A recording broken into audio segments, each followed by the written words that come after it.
For the best experience, turn your screen now.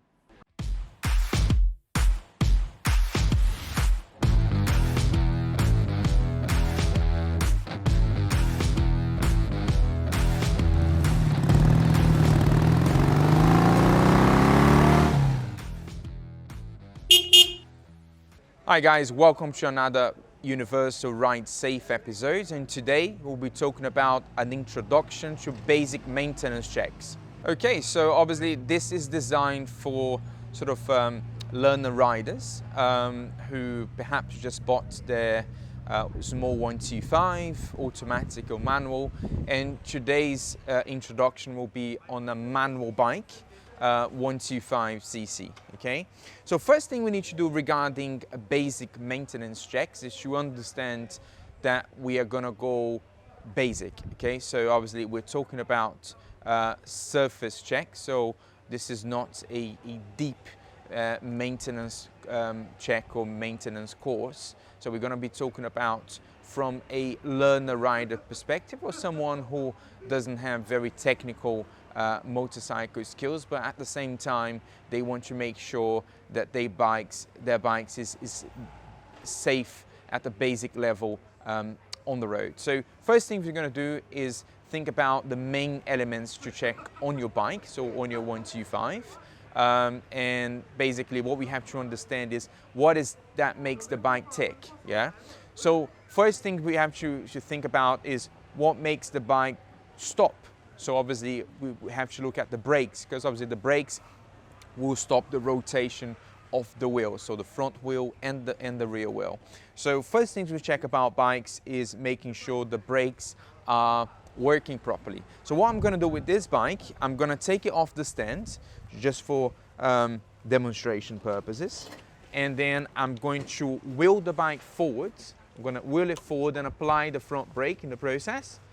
And what I'm making sure here is whether my front brake is working or not. Okay, and then what I'm going to do next, I'm going to wheel the bike backwards and I'm going to apply the back brake, and the bike doesn't move anymore. So I know from a basic level the front brake and the back brake are working, but obviously I have more to check. So basically what we have to understand is the different types of brakes. So this brake here is what we call the disc brake, or the hydraulic braking system.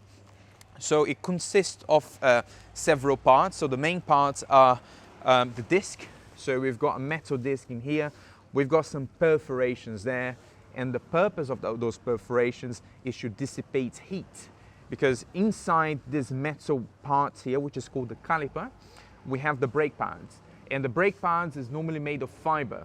Now that fiber adheres with this brake and make all those friction lines in here, and obviously that friction between the fiber pads and the disc brake, basically it generates heat. So those perforations here are one way that that heat dissipates. So what we're looking for is making sure firstly that my disc brake is thick enough. Yeah, so obviously you need to refer to your bike manual or to the manufacturer specifications regarding that. So I'm making sure here that I've got enough metal here, so that is thick enough and there's no sort of damage to the disc brake itself, so it's not broken or anything like that. And then secondly, I need to make sure I check my my brake pads. So if I look closely there, which is a bit difficult to see, but I can see there from under there, I can see the brake pads, so the fiber parts and the metal parts. So obviously what I'm making sure is that I need to make sure I have enough fiber there, because otherwise obviously I may damage the disc brake, because once I get to the metal part, metal with metal, I'm going to end up damaging the disc brake. So I just need to make sure my brake pads are good enough. And then thirdly, obviously in terms of a hydraulic system, what we have there is a fluid reservoir in here. So that's the brake fluids. I have the lower level here, so I need to make sure I have enough brake fluid there. Obviously what happens is with the normal wear and tear of the brake pads, with the normal sort of wear, that fluid there will decrease and obviously once it decreases, it's also an indication that my brake pads are wearing out, okay? So I need to make sure I have enough brake fluids in there, which obviously it may indicate that my brake pads have wore, or it may indicate that I may have a leak as well regarding the brake fluid. So I have a pipe that travels down there from the reservoir all the way here to the brake caliper, where obviously the brake pads are located. So I just need to make sure there's no leaks or anything there. So that is the hydraulic braking system, yeah, which is a disc brake. This is very similar to obviously a automobile, so a car brake system as well. Now at the rear, what we have here is a drum. So a drum brake, which is different from a hydraulic system because obviously this is sort of cable operated. So I have a cable here, yeah? So every time that I press that back brake there, obviously that cable moves. So what happens here, the way the mechanism works is inside this metal compartment there, I have what we call the brake shoes, yeah, which are obviously made of metal and fiber. So the fiber bit expands itself towards this metal chamber here, and obviously it makes the rear wheel slow down, so it slows the rotation of the rear wheel. Obviously that fiber brake pads wears out over time, and obviously this is adjustable, so I can actually adjust my rear brake through this mechanism here, which obviously in terms of the adjustment itself will vary and change from bike to bike.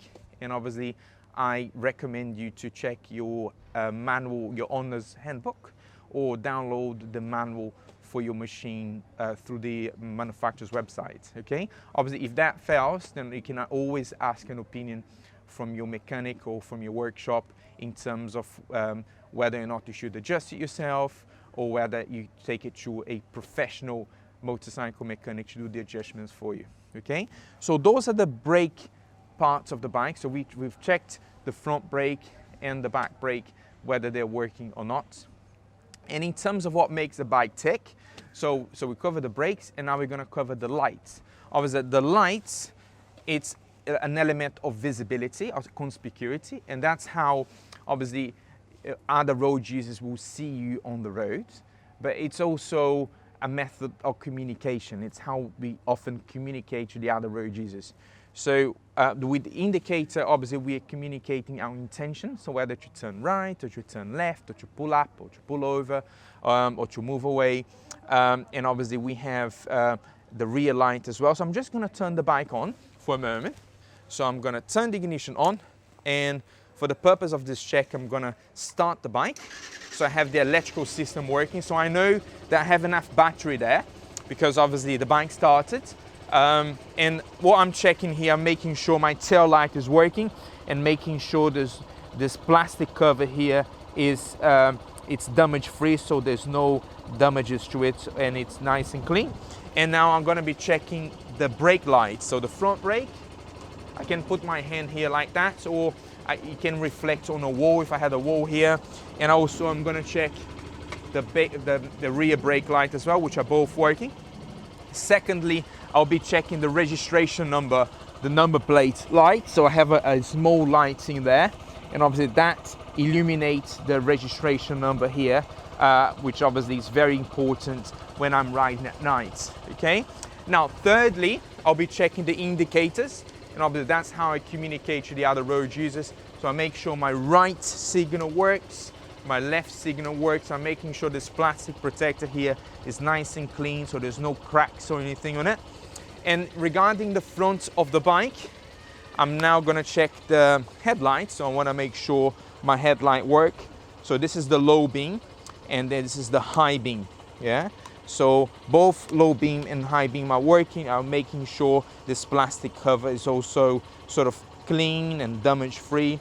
And I'll be checking the right signal there, same there, and then the left signal as well, yeah? There's also the panel lights here. So regarding how the panel works, so this is a digital Yamaha panel, so I'm making sure There I have some lights in there which works. I can see some orange there, which obviously will be good when it comes to night riding. I can see the neutral light working there. I can see the indicator lights when it's on working there. I can see the high beam light working there. There's no engine lights or anything like that. So I know that my panel lights are working properly. I'm going to switch it off for the purpose of this exercise. So just recap, we've checked the brakes, yeah? We have now checked the lights. And lastly, regarding this most basic check, I'll also be checking the tires of the bike. And obviously the tires are very important because that's how I gain adherence with the road, yeah, through my tires. So I'll start by checking my front tires. And first thing about tires is I need to make sure my tires are well inflated. So I have enough PSI or bar pressure in there, so enough compressed air. Regarding the compressed air here, it's always important to refer to the owner's handbook or to the manual of your specific machine. And again, you can download that from your manufacturer's website, and that will give you an indication in terms of how many PSI or bar, so in terms of compressed air, I will need for this specific tire on this specific bike, and regarding my weight as well, and whether there's any difference in terms of whether I'm carrying a passenger or whether I'm carrying goods as well. So, weights. So if I'm carrying a top box or anything inside, so I can know exactly what is the suggested sort of pressure regarding this specific tire on this specific bike. So making sure you have your tires inflated correctly, making sure you have enough pressure in there, the suggested pressure. And then secondly, regarding tires, I want to make sure there's no damages to it. So, no cuts in the side wall here. So making sure the side wall here is damage free. I need to make sure there's no objects that shouldn't be there. So like nails or piece of glass or anything like that. So make sure there's no cuts in my tire and everything's fine. So I'll spin the tire around, I'll rotate it and make sure there's nothing there. And then thirdly, regarding tires, is the thread. Yeah, so those lines here, those grooves, and they have one purpose. And the purpose of those grooves is to dissipate water. Yeah. Now, because as they dissipate water, I have more road grip. Okay. Otherwise, I would potentially have an effect called aquaplaning, is when my tire sort of loses contact with the tarmac and I start skidding on the road. Yeah, so those lines here, the grooves, have the sole purpose of dissipating water. So therefore, the deeper those lines are, more water will be able to dissipate. So what we have to do is make sure my minimum threads here, it's shown at least. Yeah, so the minimum thread depth regarding the UK when it comes to motorcycle is minimum 1 millimeter. So I need to make sure those lines here are minimum 1 millimeter thick. There are different ways to do that. One of the easiest way is obviously to find the marker, what we call the tire wear indicator. So on the side wall here, what we can see is a triangle right there, and it says 3 letters next to it, TWI, tire wear indicator. Yeah. And if we follow that triangle pointing upwards, we will find a marker on the tire there. And that marker right here is 1 millimeter deep into the groove, into the line in there.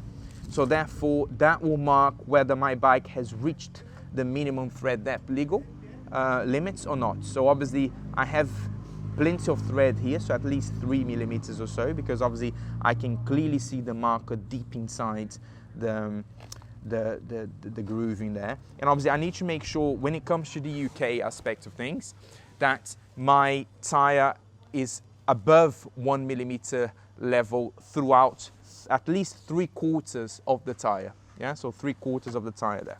Okay, so that's pretty much it about tires.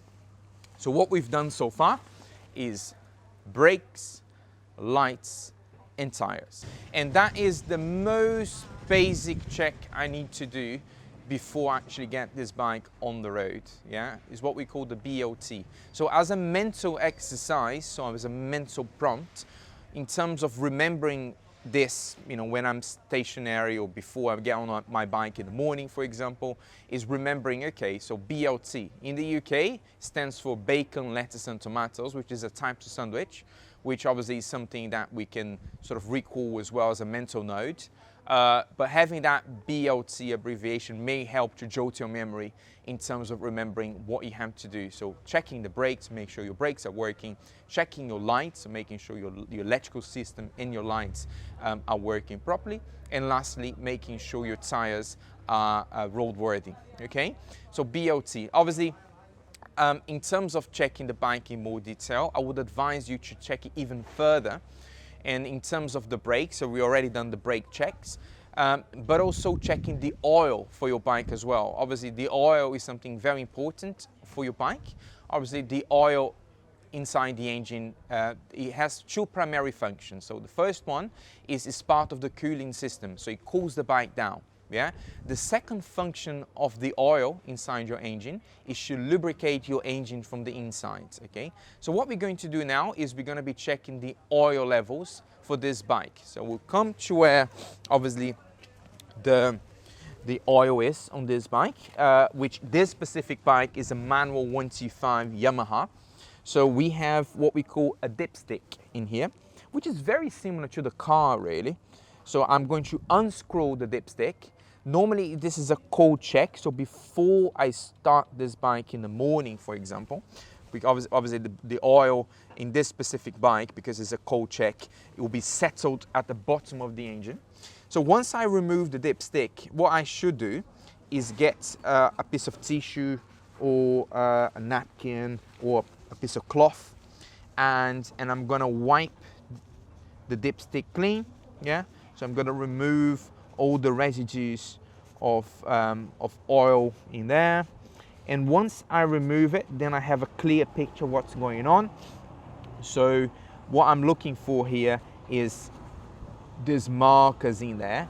And I want to make sure that my oil level reaches this marker. So next time I pull this out of the engine there, I want to make sure this is sort of, it has oil residues in there. So therefore, my minimum level has been reached. So what I'm going to do, I'm not going to screw the dipstick back. I'm just going to reinsert it there without screwing it, and I'm going to leave it for a few seconds, and then I'm going to remove it, and voila, yeah? So my oil has reached that level there, and it means that I have enough oil in the engine, yeah? Next check I can do as well is in terms of the viscosity of the oil. So in the color of the oil as well, so making sure it's not very dark, and a viscosity test as well. Obviously that will vary according to the type of oil that you're gonna put inside this bike, okay? And obviously it's a good idea to refer to your owner's handbook, so the manual of your bike. So that's the basic oil check, if you like. So in terms of the oil level, the coloration of the oil, and perhaps the viscosities as well, yeah? So we've checked the brakes, we've checked the oil, yeah? Next, we're gonna be checking the lights, which we already done on that earlier check. So making sure my electrical system is alive, so the bike starts, and making sure I check the lights of the bike as well. So brakes, oil, lights. And then fourthly, the tires. So again, recap about tires, we need to make sure we have enough compression in there, so enough air, so it's pumped up enough. And then I need to make sure it's damage free, so I have no cuts or objects that shouldn't be on the tire. And I need to make sure that I have a minimum thread depth of 1 millimeter front and rear as well. Yeah, so that's regarding tires. And then as a fifth check, I'll be checking the steering and the suspension of the bike. Yeah, so steering wise, so basically all I'm looking for is making sure my steering is unobstructed, so it's lightweight, so I can steer right or and left without any obstructions. And I need to make sure that I have a good smooth turn to the left, smooth turn to the right, because obviously inside these compartments here we have ball bearings, and that is the primary mechanism in terms of turning the bike. And because of wear and tear, or I may have hit a pothole on the road or hit the curb, I may have damaged my steering. So if my steering is stiff, or if I see that I haven't got a smooth steering, I may have some problem with the steering, so I need to get that checked by a professional, or obviously refer to the owner's handbook of the bike or get further information. So that's the steering side. And we're now lastly going to be checking the suspension of the machine. So we have the front suspension and the rear suspension on this machine. So the front suspension, the way it works is I have here what we call the front fork, and inside this metal compartment here I have a spring, and with that spring, which is inside here, we have oil with it, yeah. And obviously the only thing preventing the oil from coming out is a seal underneath the rubber part in here, so this black rubber. And basically that seal, because of normal wear and tear, because obviously you can imagine the bike going up and down on the road thousands of times or even more with time. So what I'm looking for here is making sure there's no leakage, no leaks in there, because obviously once that seal gives up, I will be seeing lots of oil leaks in there, or residue at least of oil. So what I'm going to do is I'll be taking the bike off the stands, and I'm going to apply the front brake. I'm going to press it down here, and then I want to feel the suspension coming down and up and down. And now what I'm going to do is a visual check to make sure there is no oil residues in there, and there's nothing here, it's just nice and clean. So obviously there is no oil leaking there, and the front suspension is working as it should. Yeah. Now regarding the rear suspension, this is sort of the other way around. So we have an external spring in here. So what I'm looking for is I'm making sure there is no stones or any other material trapped in here, and I want to make sure there's no leaks in there as well. So what I'm going to do is I'm going to take the bike off the stand, I'm going to hold it with the bar here, I'm going to exert some pressure down, and then I'm going to put the bike back on the stand, and I want to make sure there is no leaks or anything there, which looks fine to me. Okay, so what we've done so far as a recap is we covered the brakes, we covered the oil, we checked the lights, the tires, steering, and suspension of the bike. So what we've done is something called bolts. So it's a little abbreviation word or a mnemonic, which may help you to jolt your memory early morning before you go to work. So to check your bike in more detail by checking the brakes, the oil, the lights, the tire, the steering, and the suspension of your bike. Obviously, ideally, it's also important to have a more visual check on the bike as well. So making sure other elements on your machine are properly where they should be. So basically the registration number, making sure it's there. If you're still a learner, so your L plate is there, and making sure there's no bolts or anything coming out of the bike, so the fairings are there, so there's nothing coming out of the bike. Making sure my mirrors are nice and tight, make sure they're nice and aligned, and just making sure in terms of overall that my bike is sort of damage free, that nothing is, that everything is as it should be. Okay, so that's it regarding the basic introduction to basic maintenance checks on a small 125 machine. And next time we'll be covering more advanced checks on a bigger bike. Thank you for watching.